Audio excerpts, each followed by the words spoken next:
தேசாந்திரி எழுதியவர் எஸ். ராமகிருஷ்ணன். பகுதி 38. பயணங்களில் எதிர்ப்பட ஊர்களை விட அதிகம் என்னை ஈர்த்தது ஆகாசமும் மேகங்களும் தான். ஏதேதோ ஊர்களில் மயக்கமூட்டுற மேகக்கூட்டங்களை நான் பார்த்துருக்கேன். வெளிர் ஊதா நீர் ஆகாசத்தில் திட்டா மேகங்கள் மிதந்துக்கிட்டு இருக்கிறத பார்க்குறப்போ அப்படியே வாகனத்தை விட்டு இறங்கி அந்த மேகங்களை பார்த்துக்கிட்டே இருக்கக்கூடாதான்னுட்டு எனக்கு ஆதங்கமாக இருக்கும். சில நேரம் இதுக்காகவே சில சிற்றூர்களில் கூட இறங்கி நின்றுட்டுருக்கேன்.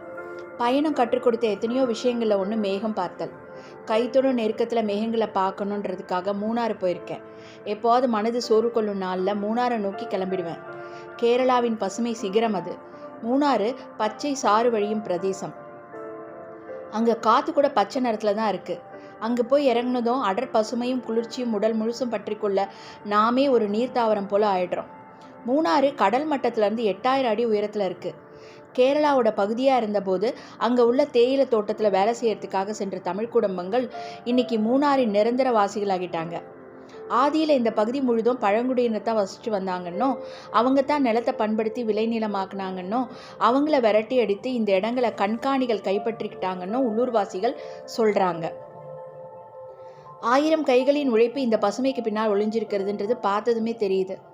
மூணாறு இயற்கையின் வனப்புமிக்க இடங்களில் ஒன்று.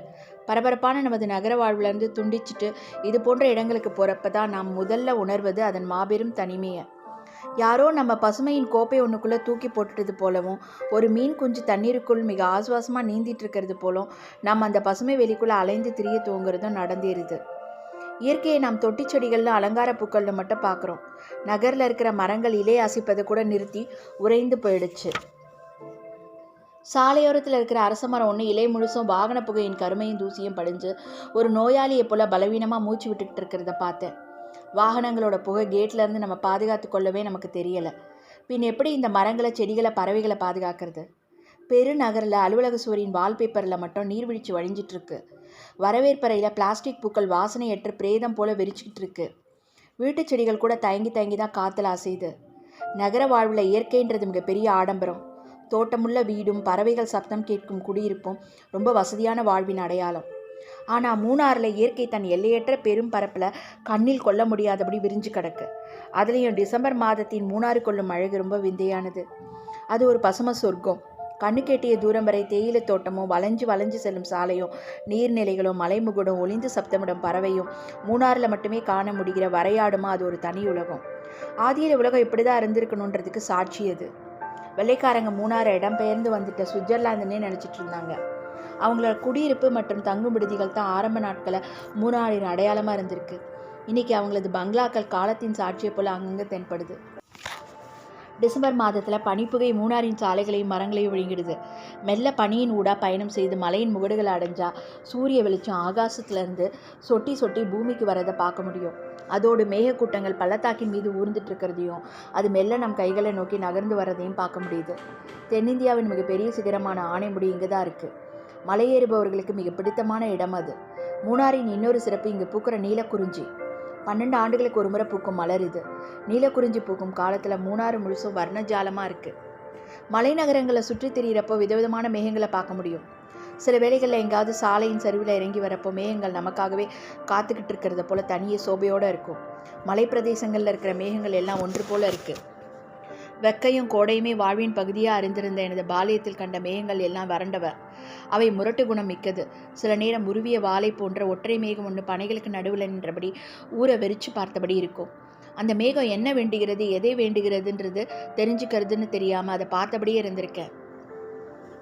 மேகங்களை பார்க்குறதுன்றது ஒரு விளையாட்டை போன்றது. சொல்லி புரிய வைக்க முடியாது. சிறு வயதில் பள்ளியின் ஜன்னலுக்கு வெளியே தெரிய மேகங்களை பார்த்துட்டு இருக்கிறப்போ சிறுவர்களாகிய நாங்கள் மனசுக்குள்ளாவே அந்த மேகத்தை வலது பக்கம் போ இடது பக்கம் போன்னு முணுமுணுத்துட்டே இருப்போம். அதற்கு செவி சாய்த்தது போல மேகம் வலது பக்கம் நகரும். நாம் சொல்வதை மேகம் கேட்கக்கூடியதுன்னு நம்பிய நாட்கள் அது. அந்த பழக்கம் கொஞ்சம் கொஞ்சமாக பயணத்தில் வளர்ந்தது. நிறைய பயணங்களில் ரயிலில் பேருந்தில் ஜன்னல் வழியாக ஏதேதோ வர்ணங்களில் மேகத்தை பார்த்தபடி இருந்திருக்கேன். எதையும் பேசிக்காமே மேகங்களோட சிநேகிச்சிருக்கேன். ஒரு முறை செங்கோட்டை அருகில் உள்ள கிராமத்திலேருந்து திரும்பி வந்துட்டு இருந்தப்போ மேகக்கூட்டங்களை பார்த்தேன். அது அலை புரள்றது போல ஒன்றோடு ஒன்று புரண்டபடியும் கொந்தளித்தபடியும் இருந்துச்சு.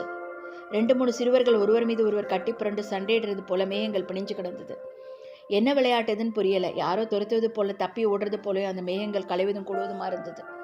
மேகங்களில் கட்டற்ற கேளிக்கையை அங்கே நான் பார்த்தேன்.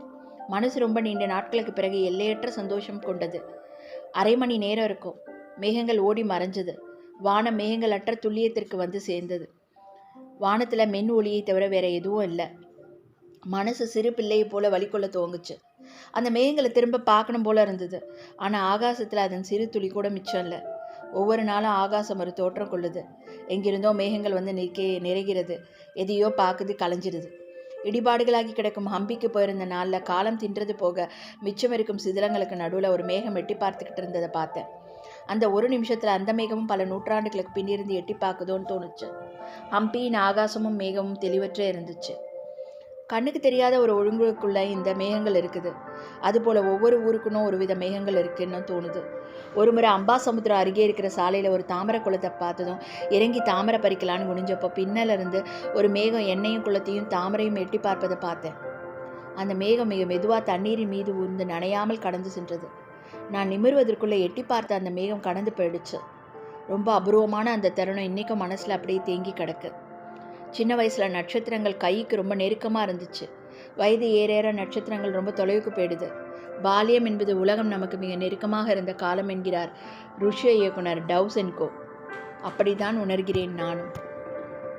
நாளை பார்க்கலாம். நன்றி, வணக்கம்.